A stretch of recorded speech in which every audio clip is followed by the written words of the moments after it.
I'm a German indie game developer with years of experience, and I've used AI very often throughout my games. And there are many AIs out there, but most of them give you really bad results. So here are my secrets to get everything you want as fast as possible without spending thousands of dollars for professional 3D artists or other asset creators. I, for example, very often use Adobe Mixamo to create some character animations really easy and fast. You have to upload the 3D model of your character and select the animation you want. The auto-rigging AI will do the rest. The results are very good, although there are some glitches here and there. And the best thing is, it's completely free to use. You just have to set up an Adobe account, which is free as well.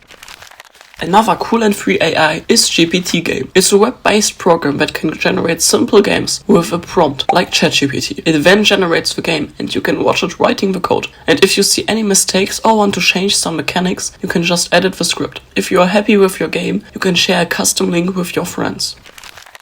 The GameGAN AI by Nvidia creates whole games with its own gameplay without a game engine. Although it's still under development, Nvidia, on the occasion of Pac-Man's 40th anniversary, has let the AI recreate the game just by analyzing gameplay. This shows us how incredibly good AI is these days. Another really cool AI, which is still in development, is the Leonardo AI. It can create assets like items, environments, helmets, buildings, concept art, and much more for your game, and you can train your own AI model with just a few clicks using the art you have already created. It copies the art style and uses it to create more assets. Congratulations, you now know some good AI tools for game development. If you want to see why ChatGPT is so bad at game developing, check out this video.